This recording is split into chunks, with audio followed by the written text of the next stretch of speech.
Quero falar sobre um princípio fundamental que ativa milagres, que traz os céus para a terra, que ressuscita mortos.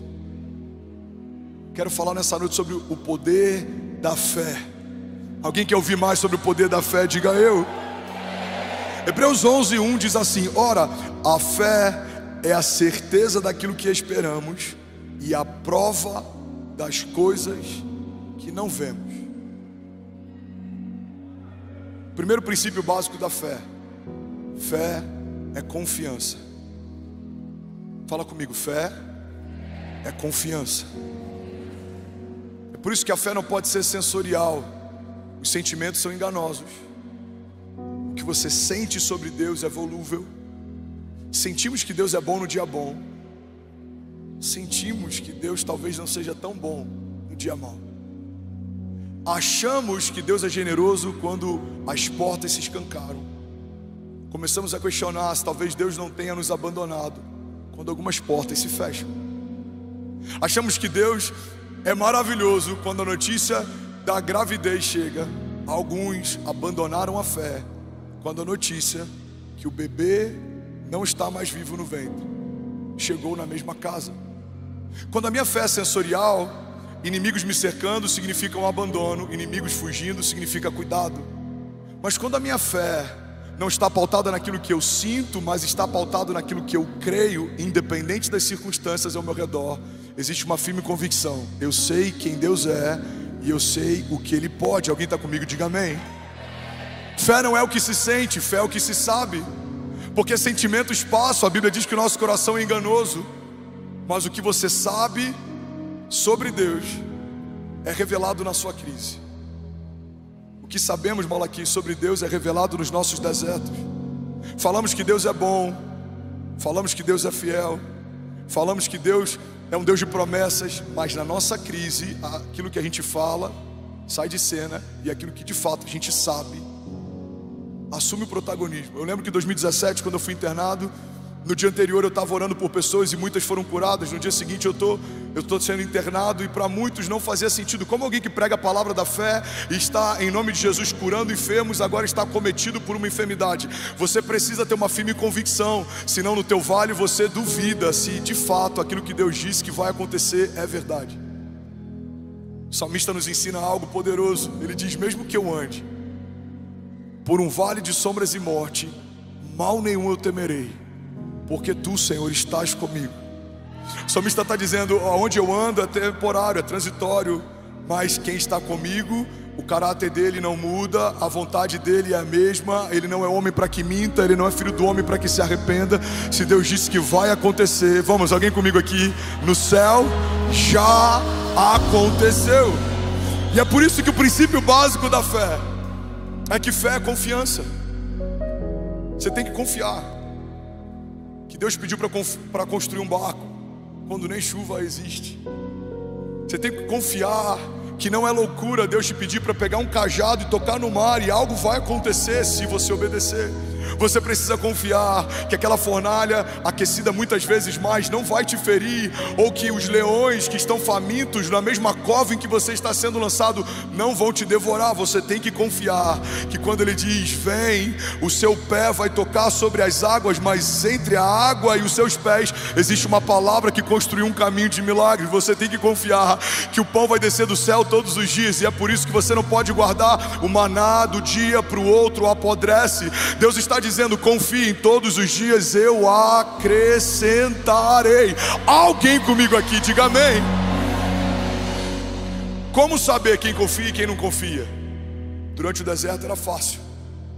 Aqueles que não confiavam guardavam o maná para comer no dia seguinte, mas Deus estabeleceu uma característica: o maná, se fosse armazenado, apodrecia. Então você, caminhando pelas tendas, entre as famílias, naquela multidão do deserto, pelo cheiro de podre, você sabia, quem não confiava, existe comida azeda guardada aqui. Engraçado que a mesma dependência do povo em relação ao pão de Deus no deserto, a gente vê revelada na oração do Pai Nosso, na Nova Aliança. O pão nosso de cada dia nos dai hoje. O pão é diário, Porque a dependência é diária. O pão é diário porque não existem celeiros suficientes para comportar o que você precisaria para as próximas etapas. Alguns vão me perguntar: pastor, qual é a reserva financeira da igreja? E eu me orgulho em dizer: não há reserva financeira, porque os nossos tesouros não são daqui, eles são de lá. A nossa reserva não está aqui, ela está lá, porque a nossa resposta não vem daqui, ela vem de lá, porque os nossos recursos não são daqui, eles são de lá. Pastor, isso é imprudência? É imprudência se não tiver antes uma palavra. É ousadia se uma palavra de Deus disse: faça, creia, confie, eu vou pagar a conta. Alguém está comigo aqui em nome de Jesus? Alguém recebe essa palavra? Então você não vai começar a segunda-feira fazendo um monte de boleto e falar: foi meu pastor que disse. Mas se Deus te disse, a palavra que Deus te deu carrega a provisão que você precisa. Você está comigo? Fé é confiar. Fé é se mover sem ter todas as respostas. Jó confiou, mas em algum momento ele questiona Deus, e Deus fala: Jó, e eu estou parafraseando aqui, é lícito, é bom você me perguntar, tá tudo bem, eu vou te responder, desde que você me diga aonde você estava quando eu estabeleci os fundamentos da terra. Aonde você estava quando eu disse para o mar até onde ele poderia ir e aonde o seu orgulho se desfaria em ondas e espuma. Deus está dizendo: eu sou o Criador de todas as coisas, e mesmo que eu tente explicar, você não vai conseguir compreender, porque é limitado o teu conhecimento hoje, mas um dia tudo vai fazer sentido. É por isso que para mim dos maiores desperdícios é ver pessoas discutindo sobre o se é pós, tribulação. Nenhum de nós sabe. Temos convicções sobre, mas não temos uma resposta final. Quando saberemos? Quando Jesus voltar. Então tem respostas que a gente não vai ter, tem dúvidas que não vão ser respondidas, mas existem firmes convicções que Deus nos deu, existem palavras que Ele nos liberou, existem princípios, caminhos, promessas. Então, ao invés de a gente gastar tempo tentando compreender o que não está disponível para a gente, o entendimento, precisamos mergulhar naquilo que o Senhor já disponibilizou. O Senhor deixou princípios que a partir deles você vai viver uma fé extraordinária. Alguém comigo aqui diga: eu creio. Diga que a palavra de Deus é a palavra de Deus, tanto na boca dele quanto na minha.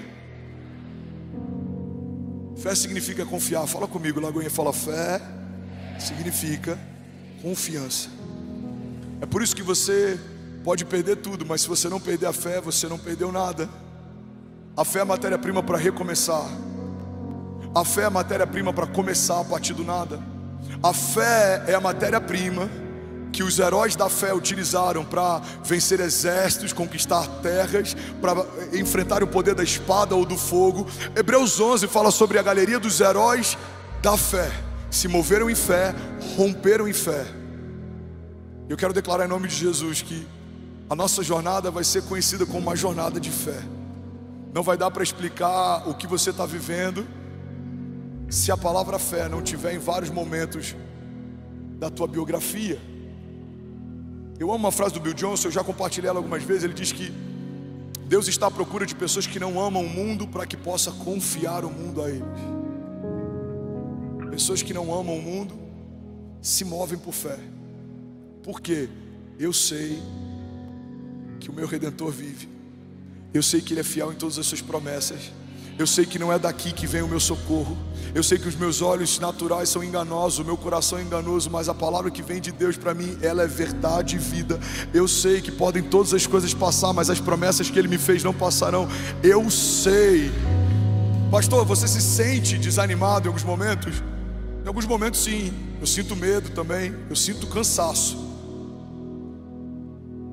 Mas isso é o que eu sinto, o sentimento passa. Eu posso estar exausto hoje, se eu dormir bem amanhã eu estou disposto. Eu posso estar me sentindo ferido pela atitude de alguém hoje, mas se eu brincar com os meus filhos amanhã, eu já esqueci. Agora, tem uma coisa que eu sei, independente daquilo que eu sinto: eu sei que Deus é fiel em todas as suas promessas. Eu sei que o meu choro pode durar uma noite, mas certamente a alegria vem pela manhã. Eu sei que podem 1000 cair ao meu lado, 10.000 à minha direita, mas eu não serei atingido. Eu sei que Deus é poderoso para fazer infinitamente mais do que tudo que pedimos ou pensamos. Eu sei que os inimigos que vêm contra mim por um caminho, por 7 caminhos eles fugirão. Eu sei que há uma cidade, e nessa cidade existe vida de Deus fluindo, e nesse lugar que não pode ser abalado, há uma morada sendo preparada para mim. Eu sei que todo sofrimento leve e momentâneo está gerando em nós uma glória eterna que pesa mais do que todas elas. Eu sei que homens carregam status e postos, mas naquele lugar, naquele dia, quando entrarmos na glória, não haverá diploma, não haverá coroa, não haverá glória humana comparada ao fato de sermos chamados filho de Deus. Eu sei que é melhor ter uma palavra de Deus do que um bom plano. Eu sei que é melhor depender do autor e consumador da minha fé do que depender de promessas de homens que falham ou de estratégias humanas que se frustram. Eu sei, porque sei que se Deus é por nós, nada nem ninguém pode contra nós. Eu sei, mas alguém sabe comigo que agindo Deus em nosso favor, nada nem ninguém impedirá o seu agir. Alguém comigo aqui nessa noite, em nome de Jesus. Aleluia. 1 João 5,4 diz assim: o que é nascido de Deus vence o mundo. E essa é a vitória que vence o mundo, a nossa fé.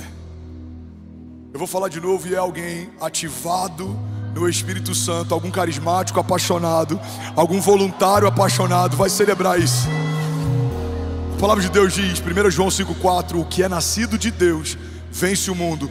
E essa é a vitória que vence o mundo, a nossa fé. Aleluia. Davi enfrenta um gigante. Ele é grande, ele é amedrontador. Se não fosse, os exércitos não estariam coagidos. Mas ele fala: você vem contra mim na sua força, com as suas armaduras, com a sua espada, com a sua altura, mas eu vou contra você na força do Senhor.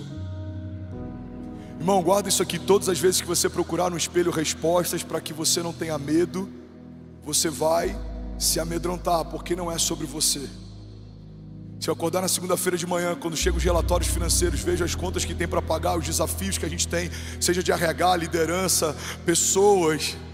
Se eu olhar no espelho e falar: não, você pode, você consegue, você está pronto. Não duraria 3 semanas liderando uma igreja desse porte, com o alcance que Deus tem dado e com as pessoas que tem tocado nos lugares onde tem chegado. Mas eu olho para o espelho e falo: Senhor, o que você viu em mim? Deus fala: não é sobre você, você estava disponível, você continua dependente. Deus sempre pegou homens que não tinham o que precisavam para que a glória fosse de Deus e não dos homens que Deus estava usando. Ele pega Davi, que era tão franzino que nem o seu pai cogitou chamá-lo. Ele pega José, que era mimado pelo pai, era um filho mimado e predileto, que usava uma capa colorida. Provavelmente José era como os meninos criados com vó, que a gente brinca hoje em dia. Talvez José fosse um menino cercado de cuidados. Mas ele pega esse menino, e através dos processos que ele permite que esse menino enfrente, ele transforma ele no governador. Ele pega um menino franzino e transforma ele no rei de Israel. Ele pega discípulos que a maior parte deles não tinha maioridade. Irmão, alguns teólogos acreditam que o fato de Jesus e Pedro precisarem pescar um peixe e na boca do peixe ter uma moeda de ouro para pagar o imposto, significa que apenas os dois tinham idade suficiente para que fossem obrigados a pagar impostos. Jesus chamou jovens para serem comissionados e fazerem parte do seu time. Se fosse pela lógica natural, talvez nós teríamos chamados mestres da lei, teríamos chamados homens prontos. Jesus chama improváveis.